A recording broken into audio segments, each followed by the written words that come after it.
तो शुरू करते हैं second session, planning management and billing. सबसे पहले बात करेंगे role of consultants, site organisation कैसा होना चाहिए, परचेस और स्टोर मैनेजमेंट का रिलेशन कैसे होना चाहिए, सब कॉन्ट्रैक्टर के साथ एग्रीमेंट कैसे बनाने का है, उनका बिल कैसे बनाने का है, यूनिट कन्वर्सेशन। उसके बाद देखेंगे construction schedule, Microsoft project management, और उसके बाद देखेंगे बार बिल्डिंग शेड्यूल। तो सबसे पहले जानकारी लेते हैं रोल ऑफ कंसल्टेंट के बारे में। तो रोल ऑफ कंसल्टेंट में सबसे पहले बात करेंगे आर्किटेक्ट कंसल्टेंट के बारे में।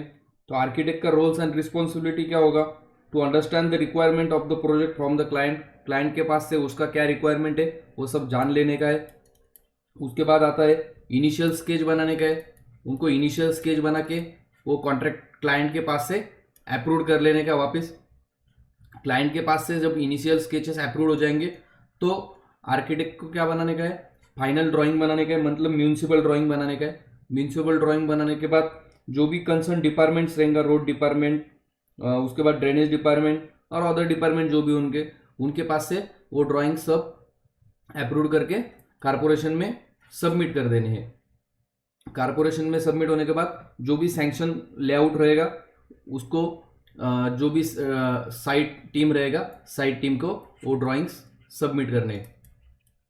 जब भी site team as per drawing के हिसाब से काम करना चालू करेगा तब आर्किटेक्ट को पीरियोडिकली विजिट करके काम जो भी वर्कमैनशिप है, वर्क का क्वालिटी है, उसको इंस्पेक्ट करने का है और to check actual layout of the project और and each building at site.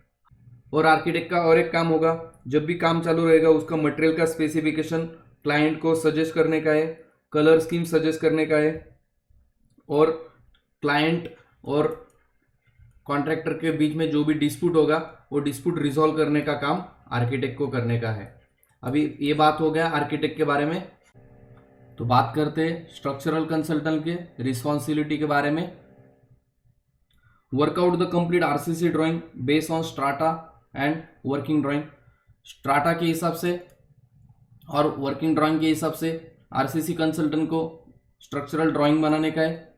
Structural drawing में उनका रोल क्या रहेगा? तो कौन सा कॉलम है या फुटिंग है, उनमें कितना स्टील डालने का है, ग्रेड कौन सा होगा कंक्रीट का, स्टील का ग्रेड कौन सा होगा, साइजेस क्या होंगे कॉलम के, साइजेस क्या होंगे फुटिंग के, ये सब जो आरसीसी ड्राइंग में आता है वो सब डिजाइन करने का काम स्ट्रक्चरल कंसल्टेंट का होता है। और as per client requirement structural में कोई डिजाइन में चेंज करने का है तो वो ड्राइंग चेंज कर देने का काम स्ट्रक्चरल कंसल्टेंट का होता है। यदि कोई नया साइट फाउंडेशन चालू होता है तो जब भी ट्रायल पिट लेते तो ट्रायल पिट को इंस्पेक्ट करने का काम और स्ट्राटा कैसा है वो चेक करने का काम स्ट्रक्चरल कंसल्टेंट का होगा। तो यहाँ पे ये ट्रायल पिट लिया है, समझो ये ट्रायल पिट का एसबीसी कितना है, वो सुटेबल है क्या वो बिल्डिंग के लिए, वो चेक करने का काम स्ट्रक्चरल कंसल्टेंट का होता है। At the time of construction check columns and slab design sizes at the every stage of work. समझ लीजिए inspection of any damage work, तो डैमेज वर्क रिपेयर करने के बाद उसको एनओसी देने का काम भी स्ट्रक्चरल कंसल्टेंट का होता है। प्लम्बिंग कंसल्टेंट का रिस्पॉन्सिबिलिटी क्या होती है उसके बारे में जानते हैं। To coordinate the activities of the plumbing work with ongoing construction works, to provide all necessary drawings detail as per the rules and regulation to local authority regarding water supply, internal piping, detail of all plumbing and sanitary fittings, general drainage disposal layout, stormwater drainage details, septic tank detail, UGWT overhead water tank details। मतलब ये जो सब प्रकार के drawings है, मतलब internal piping हो गया, एक्सटर्नल प्लम्बिंग लेआउट हो गया, UGWT हो गया, ओवरहेड वाटर टैंक हो गया, सेप्टिक टैंक हो गया, ये सब का डिटेल ड्राइंग प्रोवाइड करना प्लम्बिंग कंसल्टेंट का काम होता है। और to carry out the levelling work to decide final level of the propose roads and building plinth, drainage और अदर जो सिस्टम है उसका लेवल्स बताने का काम प्लम्बिंग कंसल्टेंट का होगा, क्योंकि उसके हिसाब से बिल्डिंग का प्लिंथ या रोड का जो लेवल है वो फाइनल हो पाएगा। और उसका और एक काम होता है, जो भी प्लम्बिंग रिलेटेड एनओसीज है, कारपोरेशन हो या गवर्नमेंट एजेंसी हो, उसके पास से कंप्लीट करने का काम वो प्लम्बिंग कंसल्टेंट का होता है।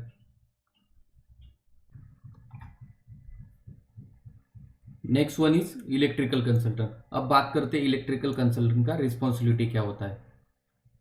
आर्किटेक्ट जो भी ड्राइंग इशू करते हैं वो सब ड्राइंग रीड करके उसमें कितना रिक्वायरमेंट है, हर एक फ्लैट में हो या हर एक रूम में हो, समझो एक रूम में लग रहा है उनको स्विच बोर्ड लग रहा है, 2 फैंस लग रहा है, ये आर्किटेक्ट के साथ बैठ के या क्लाइंट के साथ बैठ के, client, architect and electrical consultant, ये 3 एजेंसी मिलके वो डिसाइड करेंगे कि कौन से रूम में क्या देने का है, कौन से फ्लैट में क्या देने का है। उसके हिसाब से वो टोटल लोड कैलकुलेट होगा। टोटल लोड कैलकुलेट होने के बाद जो पूरा बिल्डिंग रहेगा, वो बिल्डिंग में समझो 25 फ्लैट है, 25 फ्लैट को कितना लोड लगेगा, उसके हिसाब से लोड कैलकुलेशन शीट रेडी होगा। लोड कैलकुलेशन शीट के साथ साथ जो भी इलेक्ट्रिकल का ड्राइंग है, समझो इंटरनल लेआउट है, हर एक फ्लैट का इंटरनल लेआउट का ड्राइंग प्रिपेयर करने का काम इलेक्ट्रिकल कंसल्टेंट का है। उसके बाद जो पावर डिस्ट्रीब्यूशन है, मेन सप्लाई आएगा एमएससीबी का, वो एमएससीबी का सप्लाई से पावर डिस्ट्रीब्यूशन का कनेक्शन कैसे होगा, कौन से बिल्डिंग को कितना लोड जाएगा, वो लाइन डायग्राम बनाने का काम इलेक्ट्रिकल कंसल्टेंट का होगा। एक बार सब ये ड्राइंग रेडी हो गया तो ये सब ड्राइंग सबमिट करने का कंसर्न अथॉरिटी को, हर स्टेट का अलग अलग होता है, जैसे कि एमएससीबी हो गया, एसएनडीएल हो गया, ये कंसर्न अथॉरिटी को सबमिट करने का काम होता है इलेक्ट्रिकल कंसल्टेंट का। Next one is landscape consultant. तो लैंडस्केप कंसल्टेंट का रिस्पॉन्सिबिलिटी क्या होता है, तो जो भी ड्राइंग्स रहता है आर्किटेक्ट ने दिया हुआ, तो आर्किटेक्ट ने दिया हुआ जो ड्राइंग रहता है उसका पूरा स्टडी करना है, जो भी ओवरऑल लेआउट होगा ओवरऑल लेआउट का स्टडी करना है, और आर्किटेक्ट एंड क्लाइंट के साथ मिलकर डिसाइड करने का है कि कहाँ पे कौन सा ट्रीज आने वाला है, आर्किटेक्ट को सजेस्ट करने का है कौन सा ट्रीज चाहिए, लॉन्स कहाँ पे चाहिए, बुशेज कहाँ पे चाहिए, वो आर्किटेक्ट के साथ बैठ के या क्लाइंट के साथ बैठ के वो डिसाइड करने का है। नेक्स्ट बात करेंगे प्रोजेक्ट मैनेजमेंट कंसल्टेंसी, मतलब पीएमसी। पीएमसी ये कोऑर्डिनेटर का काम करती है, किसके बीच में, कोऑर्डिनेटर का काम करती है क्लाइंट एंड कॉन्ट्रैक्टर, कॉन्ट्रैक्टर के बीच में ये कोऑर्डिनेटर का काम करते हैं। तो कैसे काम करते हैं, ये क्लाइंट कोई भी हो सकता है, गवर्नमेंट एजेंसी हो सकता है, या कोई प्राइवेट वर्क हो सकता है, या कोई हॉस्पिटल, फॉर एग्जांपल हॉस्पिटल का काम करते हैं, हॉस्पिटल का काम चालू है, हॉस्पिटल के जो ओनर है वो प्राइवेट ओनर है, इनको कंस्ट्रक्शन इंडस्ट्री के बारे में कुछ भी मालूम नहीं, तो ये क्या करेंगे, एक पीएमसी हायर करेंगे, प्रोजेक्ट मैनेजमेंट कंसल्टेंसी, ये पीएमसी उनका पूरा हॉस्पिटल कंस्ट्रक्शन करने का काम करेगा।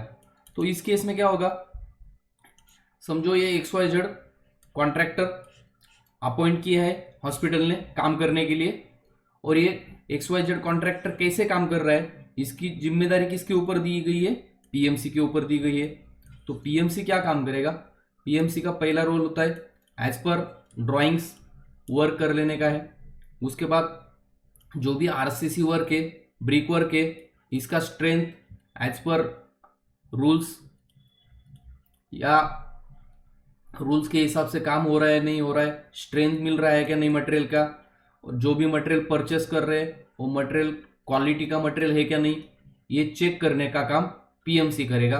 उसके बाद जो भी XYZ कॉन्ट्रैक्टर है, ये कॉन्ट्रैक्टर कंपनी का जो भी बिलिंग रहेगा, ये बिलिंग बनाने का काम पीएमसी करेगा, और ये बिलिंग पीएमसी बनाने के बाद हॉस्पिटल के जो ओनर है उनको देंगे, और हॉस्पिटल के ओनर फिर XYZ कंपनी को बिलिंग करेंगे। मतलब ये जो पीएमसी है ये कोऑर्डिनेटर का काम करेगी। पीएमसी का और काम क्या है, जो भी अदर कंसल्टेंट्स है, जैसे कि आर्किटेक्ट है, स्ट्रक्चरल कंसल्टेंट्स है, प्लम्बिंग कंसल्टेंट है, इलेक्ट्रिकल कंसल्टेंट है, ये सबसे कोऑर्डिनेशन करने का काम होता है पीएमसी का। कॉन्ट्रैक्टर को ड्राइंग चाहिए, वर्किंग ड्राइंग, पीएमसी आर्किटेक्ट के पास से मंगवाएगा। उसके बाद उनको आरसीसी डिजाइन चाहिए, उनको प्लम्बिंग का डिसीजन चाहिए, उनको इलेक्ट्रिक का डिसीजन चाहिए, तो ये कोऑर्डिनेटर का काम करेगा पीएमसी। पीएमसी सबको कोऑर्डिनेट करके कॉन्ट्रैक्टर को पूरी मदद करेगा कि कॉन्ट्रैक्टर का किसी भी तरह का काम ना रुके।